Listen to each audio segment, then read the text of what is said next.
Chapter 3. The farther Olin traveled from Central Russia, the farther he left his memories behind. The nearer he drew to the Caucasus, the lighter his heart became. "I'll stay away for good, and never return to show myself in society," was the thought that sometimes occurred to him. "These people whom I see here are not people. None of them know me, and none of them can ever enter the Moscow society I was in or find about my past. And no one in that society will ever know what I am doing, living among these people." And quite a new feeling of freedom from his whole past came over him. Among the rough beings he met on the road, whom he did not consider to be people, in the sense that his Moscow acquaintances were, the rougher the people, and the fewer the signs of civilization, the freer he felt. Stavropol, though which he had to pass, irked him.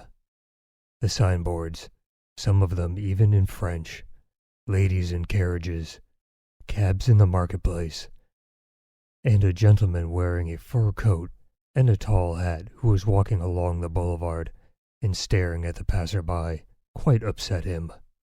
Perhaps these people know some of my acquaintances, he thought. And the club, his tailor, cards, society, came back to his mind.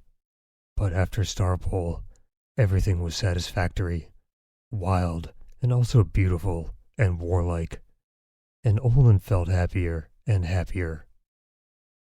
All of the Cossacks, post boys, and post station masters seemed to him simple folk, with whom he could jest and converse simply, without having to consider to what class they belonged.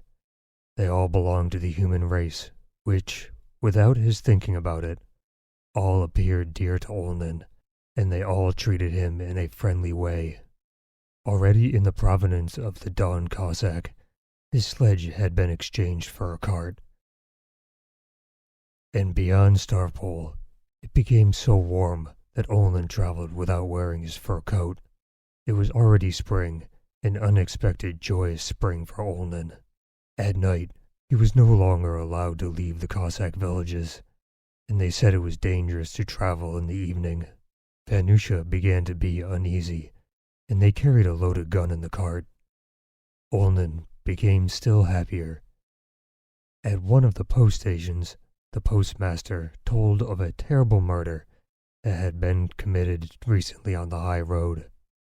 They began to meet armed men. So this is where it begins, thought Olin, and kept expecting to see the snowy mountains, of which mention was so often made. Once, towards the evening, the Nogay driver pointed with his whip to the mountains shrouded in the clouds. Olin looked eagerly, but it was dull, and the mountains were almost hidden by the clouds. Olin made out something gray and white and fleecy, but try as he would, he could not find nothing beautiful in the mountains of which he had so often read and heard. The mountains and the clouds appeared to him quite alike, and he thought the special beauty of the snow peaks, of which he had so often been told, was much an invention as Bach's music, and the love of women, in which he did not believe. So he gave up looking forward to seeing the mountains. But early the next morning, being awakened in his cart by the freshness of the air, he glanced carelessly to the right. The morning was perfectly clear. Suddenly he saw, about 20 paces away as it seemed to him at first glance, pure, white, gigantic masses with delicate contours, the distinct fantastic outlines of their summits showing sharply against the far-off sky. When he had realized the distance between himself and them and the sky and the whole immensity of the mountains, and felt the infinitude of all that beauty, he became afraid that it was but a phantasm or a dream. He gave himself a shake to rouse himself, but the mountains were still the same. "What's that? What is it?" he said to the driver. "Why, the mountains," answered the Nogay driver with indifference. "And I too have been looking at them for a long while," said Vanusha. "Aren't they fine? They won't believe it at home." The quick progress of the three-horsed cart along the smooth road caused the mountains to appear to be running along the horizon, while their rosy crests glittered in the light of the rising sun. At first Olin was only astonished at the sight, then gladdened by it.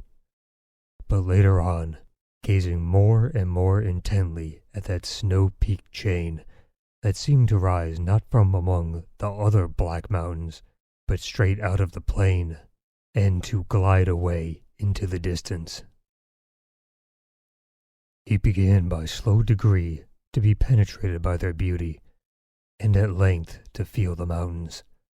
From that moment all he saw, all he thought, and all he felt acquired for him a new character, sternly majestic like the mountains. All his Moscow reminiscences, shame, and repentance, and his trivial dreams about the Caucasus vanished and did not return. Now it has begun, a solemn voice seemed to say to him, the road and the Terek just becoming visible in the distance, and the Cossack villages and the people all no longer appeared to him as a joke. He looked at himself, or Vanusha, and again thought of the mountains. 2 Cossacks ride by, their guns in their cases swinging rhythmically behind their backs, the white and bay legs of their horses mingling confusedly, and the mountains. Beyond the Terek rises, and the smoke from the Tartar village, and the mountains. The sun had risen and glitters on the Terek, now visible beyond the reeds, and the mountains. From the village comes a Tartar wagon, and women, beautiful young women pass by, and the mountains. Abreks canter about the plain, and here I am, driving along and do not fear them.